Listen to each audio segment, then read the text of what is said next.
The show is here. Yo, our mission is clear. It's time to change healthcare. Have no fear. Today is the day. This is the hour. Together, you know we've got the power. Drop the silos. We're all the same team. Experience, business, tech, and marketing.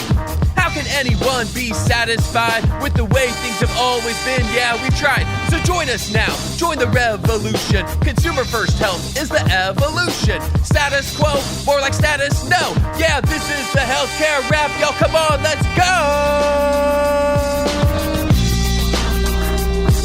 New choices, new platforms, new care models.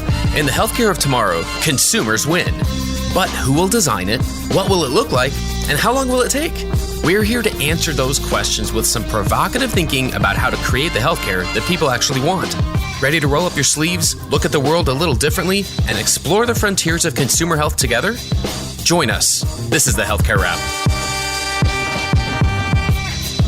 Welcome back. I'm Jared Johnson from Shift Forward Health, and here's what's going to go down today. We have the Flava of the week about Hy-Vee's new health and wellness subscription service. Why do grocery wellness programs have such potential, and how can provider organizations partner with them for a healthier America? I'll talk about that. Then we welcome Sean O'Malley, co-founder of Monocle Insights, to discuss the concept of causal impact and how it can be used in healthcare. Sean makes the case that one reason health systems have been slow to adopt consumer innovations is because they've struggled to understand the ROI. He offers tips for healthcare leaders to take control of their value narrative and build their business growth around it. There's a lot to talk about, so it's time to dive right in. Are you ready? Let's go.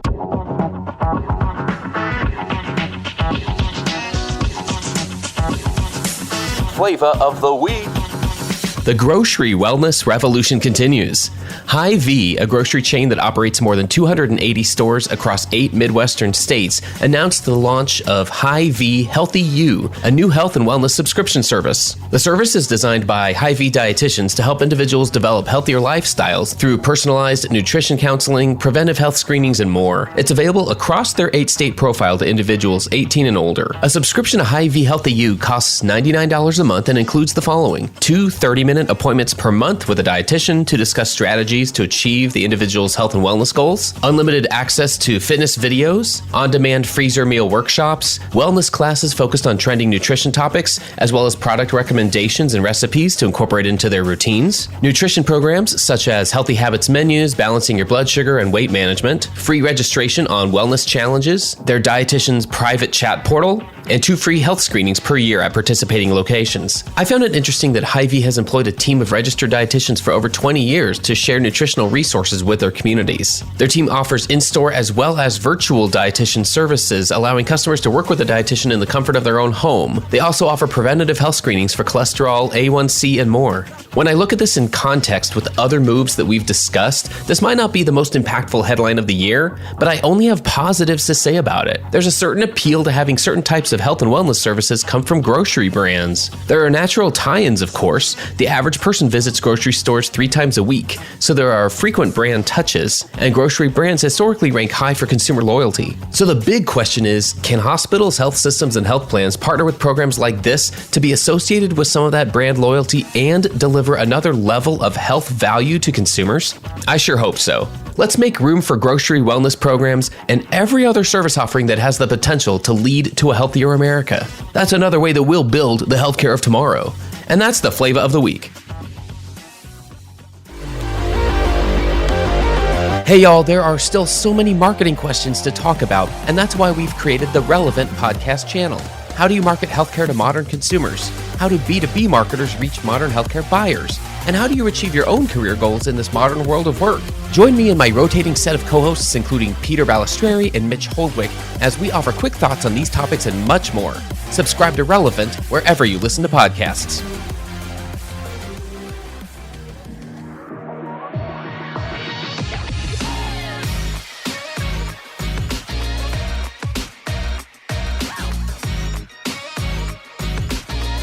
The flow. All right, everyone, let's get into the flow. Give it up for Sean O'Malley, co-founder and CTO at Monocle Insights. Welcome to the Healthcare Wrap, Sean. Thanks for having me. You'll have to tell me a little bit about yourself and where you're from and your origin story. I understand you're a data scientist by trade. Is that right? Absolutely. Yeah. So I am co-founder and CTO of Monocle Insights. We are a data product and decision sciences company focused on solving some of the most expensive problems and information failures in U.S. healthcare. I myself have a deep background in machine learning, data science, and economics, and I moved into healthcare after serving multiple medical missions in the highlands of Peru, where I saw quite acutely how the economics of care, public health, and the systems set in place can completely undermine and or support the effectiveness of the point of care. And so in doing those missions, I thought, well, wow, I think I could help with that. And I've really been in healthcare ever since. Very cool. Well, what I see a lot is this combination of what draws people in healthcare in the first place and what keeps us here through all of the dysfunction and all the challenges is that something that you just described. We find the mission within all of this, which is providing care, helping people find a better state of health and wellness in their lives. And there's a lot that branches out from that point. But there's a commonality I see in a lot of founders, as well as a lot of operators and leaders here in the space. So that's very cool. Thanks for sharing that. Let's dive in a little bit more on our topic here. Tell us what else you'd like our listeners to know about you personally and professionally. Yeah, so I'm a father and a husband, and I live in Denver, Colorado. I previously spent time running Centura Health's data science operation, so I have quite a bit of experience on the system side of things, and have since really loved my position, the position of Monocle Insights within the market as a really almost a premium data provider, insofar as we get to tackle every single corner of healthcare and problems that exist there. So, we have customers from payers to health tech to consultancies to employers and to health systems. And from an education perspective, et cetera, it's been a really beautiful experience to just learn and understand how all these pieces fit together in ways in which I can use my skill set, however limited it may be, to better that scenario. Very nice. Is there a piece of career advice that you've received along the way that has helped shape and guide where you are? Yeah, I know a lot of folks potentially listening to this podcast are entrepreneurs. And for me, entrepreneurism is something that I was somewhat reluctant to take a leap at because it's quite anxiety provoking. And something that I've carried with me is this book within the book called The Art of Principled Entrepreneurship by Andreas Widmer. He talks about how we are most human when we are creating something new and doing something for others. And even to go so far as to say it's like written on our hearts, right? And in kind of the thralls of entrepreneurialism, when I'm incredibly anxious about all the different swirling things, I think of this quote and it really helps push me forward to be a gift to others as best I can. And I think that, there's advice and then there's sort of that thing that you bring up when things are hard and your back is against the wall. And I think about creating and being a gift and how it's not so much about me sometimes. And boy, that has really helped my work product. But it's also helped me as a person turn something that would otherwise be really difficult into something that I can grow from. I've seen it be a useful part of the discussion to recognize that although a lot of things feel like a big deal in the moment, there really are a lot of different places that a career is going to take you. So if you're conscious of it, you do have ultimately more control than you might think in any given moment. It might feel like you're in a dead end on that path, and yet there are always other doors or windows open. So that's what that made me think of. Yeah, and healthcare it's easy to find that because it's such a deeply human experience, right?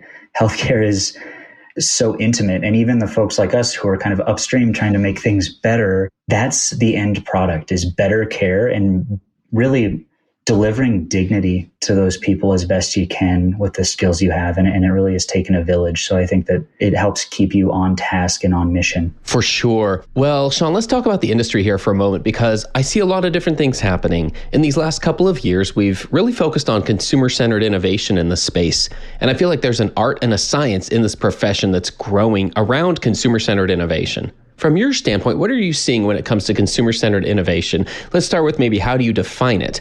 And then what do you see in terms of where provider organizations are doing well and where they're struggling? Consumer-centered innovation has become kind of a loosely defined term and difficult to articulate at times as we have these giant consumer brands entering the arena, right?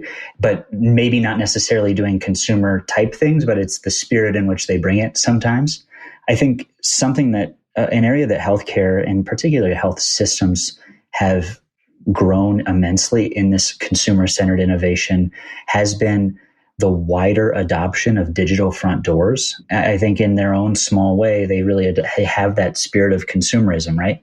How do we lower barriers, increase availability, and ever so slightly help healthcare look a little bit more like our interactions with consumer goods? I think one area that's fascinating, when you think about where folks might struggle or where systems currently struggle, is something that a lot of us in healthcare technology in general run into, which is really consensus and bureaucracy and implementation challenges. And really what I sometimes see is actually kind of a lack of a systematic approach to the purchasing process, right? We live in the healthcare economy to this date is really a large function of health systems is the purchasing of innovation, right? Not that it's a function, but it's a core capability that needs to occur. And I think that really adopting more of an operations research approach to this and building out systematic ability to quantify ROI, remove barriers, speed time to value is something that can help us iterate faster on whether these consumer-centered innovations can work or cannot work, and just help us grow faster, which I think is part of some of the struggle that a lot of health tech folks feel more acutely. For sure. Do you see that across the board when we talk about different types of organizations? I know you work with provider organizations as well as health tech. Do you see the same struggles there in terms of even knowing where to start? Yeah. For our products specifically, we run into a lot of education that needs to occur. And I think that this is, right, data can be complex, right? Data products particularly. And there needs to be that same confusion and or education needs to occur in the consumer-centered innovation as well, right? You have to show the consumer, no matter where they exist, that they might really how things work and how you need to understand the world. And health tech moves faster. What we've found is that their budgets are much smaller. Their implementation is much simpler. And so for our business, we actually made the concerted choice to move into and augment our system engagements with consumer tech because it put us less at risk to what are larger timelines, more complex education processes and consensus building kind of exercises. Nice. It seems like you're there as a change agent. So what's the core problem that you're helping organizations to solve? I would say central to all of them, it's a little different based on the customer, but central to all of them, a huge problem that we solve is really around information failures. So health systems, despite many of the efforts of interoperability, et cetera, really struggle to see patient journeys that exit or that happen outside of their own kind of four walls of their EMR. Frequently, the ADTs and sort of minimal information that comes back is incredibly difficult to decision upon. So we really augment those data there. And then on the health tech side, what we've realized is in building that really powerful data set, which kind of for your guys' reference, we've captured 85% of every healthcare encounter in the US, billions and billions of claims, and then married some pricing and affiliation data to really have a reliable abstraction of the whole US healthcare economy. In building that really powerful data asset, we realized that, health tech really also struggles with these information asymmetries, these information failures. They struggle to see what happens inside of health systems, what happens across complex care journeys, and where they might be able to best sort of implement and operate and utilize or impart growth and opportunity for their health system and provider customers. In tackling some of those initial problems, we found that health tech companies really have struggled to properly articulate not only their ROI, but I would say really their real world impact, right? We were at system A, we implemented on Y date, and we saw X amount of an impact across these 5 important KPIs that you might care about. Right now, that's very much so a kind of back of the napkin calculation to a small case study that they hope scales. And we found a real opportunity, particularly in a unique economic time make an impact there. Yeah, it sounds like your thesis is that there are ways to use data to make decisions that can impact things like their ability to innovate on behalf of consumers, to even innovate on behalf of other stakeholders as well, like clinicians, employees, et cetera. Absolutely. And that there doesn't have to be so much trial and error. My understanding is that you've really linked this concept of causal impact to that ability. Would you be able to share a little bit about that, about causal impact and how it can be used in healthcare? Absolutely. Yeah. So first, starting with owning the data streams from soup to nuts, right? So we can see full longitudinal patient journeys, the intimate line item level details, where they went, what they were prescribed, who they saw, what they performed, how much, with estimation, how much that costs. Now, from the health tech perspective and from the, did this product work or not perspective, whether you're on the seat of the system wondering if something worked or not, or whether you are the health tech or consumer-centered innovation saying, how well did I affect X, Y, or Z? That is where causal impact modeling can be applied to those longitudinal journeys to be able to articulate whether an intervention worked or not. So this best works in an examples to where, let's say, to stick with the digital front door example, to say, hey, we implemented a digital front door at this health system on this date. And over the course of the year, this is how it causally impacted acuity, complexity, integrity, waste, abuse, coordination, etc., and also outcomes, right? So the reason that we can do that sort of multi-hypothesis measuring of the causal impact of an intervention is through this really cool concept and really cool set of tools through causal machine learning. So your traditional machine learning, what it's doing is it's drawing associations, right? Swimming pool deaths and ice cream cones, right? Well, we all know that that's because it's summer, right? It's not because that swimming pool or ice cream causes swimming pool deaths, so to say, right?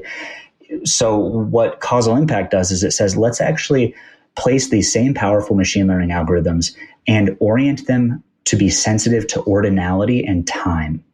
And when you have the data stream, when you know when an intervention occurred, when you know what the KPIs are, all you have to do is really set up the mechanisms of causal machine learning over a period of time to say, okay, did this work? And actually, across all the metrics that you care about, can you test all of those hypotheses at once and provide effectively an impact score on each of them? And so, as you can see, it's quite powerful, whether you are the health system trying to see if this works or not, or you're the health tech saying, hey, I want to be in charge of my ROI narrative, of my real world impact kind of case study, and be able to portray what I'm really worth, right? Because many people sitting at listening to this podcast, et cetera, know that consumer-centered innovation has massive ability to make huge impacts, and that many of them already are, but boy, it's really difficult to show what we're talking about. And sitting on the health system side previously, if I'm going to buy something, I need to more than kind of hope, particularly in this market, that this consumer-centered innovation will make a real difference at my organization. One application would be being able to own the ROI or value narrative, and that's something that health systems are not necessarily equipped to do on an ongoing basis. There are a couple of seats at the table here when we're talking about the ability to innovate on behalf of consumers. One of those seats is health systems, and the other seat is the health tech companies that are providing and creating a digital solution anywhere in the value chain that does offer some way to improve or simplify an experience for a consumer. And there are a lot of pieces to that, I recognize. So it can be easy, I feel like, to lose focus because there hasn't always been a clear destination or a process to identify and establish that ROI conversation. I feel like one reason why health systems have been slow to adopt consumer innovation is because they've struggled to understand the ROI. And I don't think it's anyone's fault. I just think it hasn't always been clear. What tips would you have for health system leaders to take control of their value narrative and build their business around it? Yeah, so somewhere that I've spent a lot of time in kind of personal research on this specific subject has been that of the subject of operations research. So think of GE or your kind of manufacturing and engineering type organizations that have been around and as old as time itself, right? These organizations have built systems in place to see what works, what doesn't, quickly iterate, and identify barriers to that iteration and really identification of value. I think that what has happened partially has been really the evolution of healthcare. The systems in place need to keep up with the evolution of healthcare. Healthcare systems, a major function of what they're doing now is buying innovations, quickly testing and iterating them. There are some innovation departments and innovation hubs that partially enter within this task. But I think really actually having a concerted effort and a team of interdisciplinary folks that specialize on that can centralize that learning and can more effectively determine whether something's going to work or something is not going to work. Something that systems to this point have actually very much so relied on an interested stakeholder or internal champion to question the vendor and or consumer innovation kind of company into, hey, tell your ROI story, and then I'll do my best to tell people internally about this, right? And I think that there's some semblance of responsibility that should fall on the shoulders of those systems in kind of being in charge of whether those things work or don't and measure the impact they're about. Yeah, you're right. This is a conversation that does happen frequently. So now let's look at the other side of that, which is the health tech side. What tips do you have there? Like, how can they better take control of their value narrative? Because it feels like they can be just as vested in this as the health systems are. They are. And I think that there's a unique challenge with health tech companies insofar as they are often at the behest of systems for the data, right? For the data to even tell their own story. And so that's what folks like Monocle Insights, we kind of have specialized in filling those gaps and helping health tech companies understand what's happening inside without having to go through a lengthy and painful data request process, right? But that sort of BYOD, or bring your own data to the equation, is important, but most of the value is realized when you're able to then take those longitudinal journeys, those lives in which you touch and change with your consumer-led product, and say, hey, let's measure the impact across all of these various metrics that systems care most about. Because I think what is kind of fascinating, and I've done this, recently at Health and Vive, is where, you go around and you look at booths and you ask folks about their, what's your ROI? What's your real world impact? And many of the metrics they present are the metrics that they're able to present. There's a certain limit because of their visibility to the lives and the data that they touch in their definition of ROI, because they're only granted so many tools. And so it's really a 1-2 punch that's necessary for that other side, for that health tech side, to better tell their story. Well, I've been a fan of some of the content that you and your team have put out here, Sean, and I wonder if we could try this in a rapid fire style. There are a few concepts that you and your team have written about, and they each help illuminate a different aspect or facet of some of the concepts you're describing. So maybe we can just blow through these one at a time.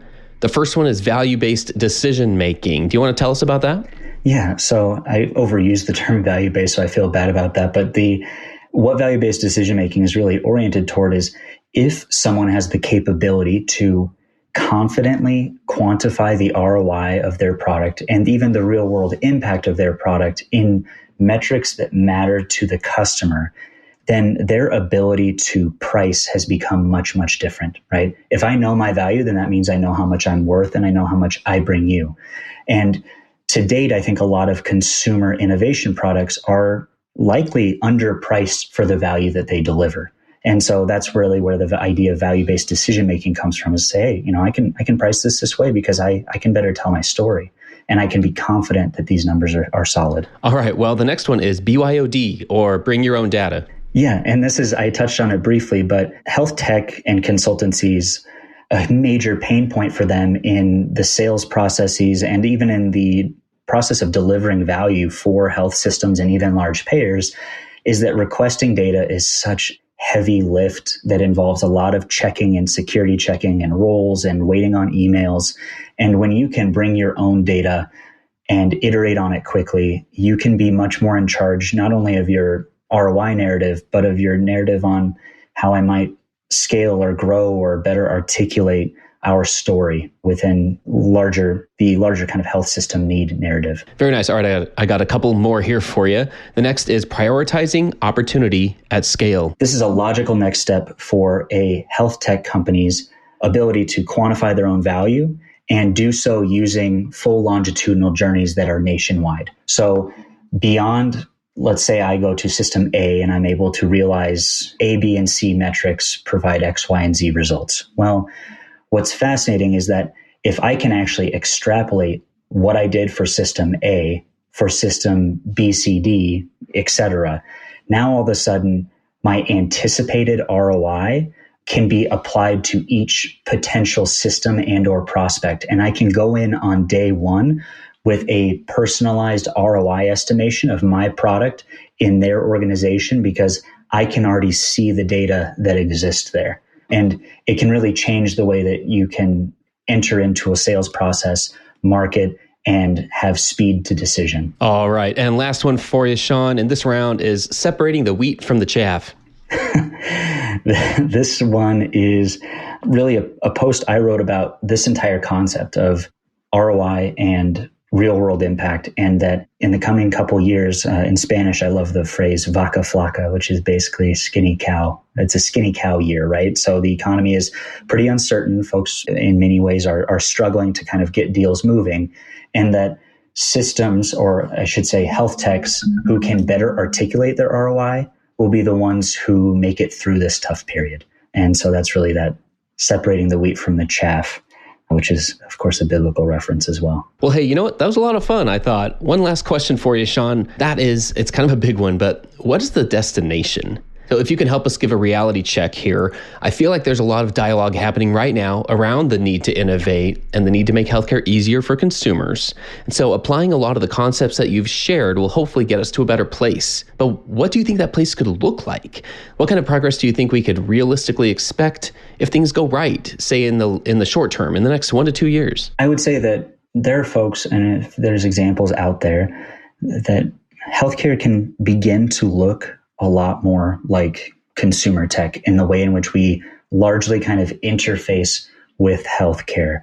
It's already beginning to happen. I think that if we can do the right things and properly quantify the value of the consumerization of health, we can find it actually could largely shift many of the market economics that exist in and around things. The complicated nature of payers and that sort of pricing dance, I don't know how there's natural barriers that have been, or I should say intentional barriers that have been placed around a lot of the payer provider kind of conversation. So I don't know if consumer tech will touch that, but I think it will certainly touch how we interface with our providers, how we interface with systems, and even ways in which systems may be able to both market and garner loyalty from a population especially in particularly competitive markets such as, the Denver market where I live. Well, Sean, it's been so great to speak with you today. For our listeners who would like to connect with you or just learn more about what you're doing, what's the best way for them to do that? Yeah, so use LinkedIn quite frequently. We enjoy writing blog posts, etc. So you can find me at Sean O'Malley on LinkedIn, or feel free to shoot me an email or reach out to us. It's monocleinsights.com. And we love data problems, tackling sort of many of these, what really are the economics of healthcare challenges, which in a micro setting is very much so the causal impact problem as well. And so part of what we love to do is just learn about your problem, see how we can help, and find ways for people to take charge of their ROI narratives and feel less a victim and more a confident player within a market. Well, thanks so much. And with that, that's a wrap for this episode. I've had the pleasure of speaking with Sean O'Malley from Monocle Insights. Thanks so much for joining us today. Thank you, Jared. Thanks for tuning in. If you like what you heard, please spread the word. Tell your colleagues to tune in for all the awesomeness, then leave a review on Apple, Spotify, or wherever you listen. This show is produced by Shift Forward Health, the channel for changemakers. Subscribe to Shift Forward Health on your favorite podcast app, and you'll be subscribed to our entire library of shows. See our full lineup at shiftforwardhealth.com. One subscription, all the podcasts you need, and it's all for free. And remember, we might have a lot of work to do in healthcare, but we'll get there faster together. Thanks again.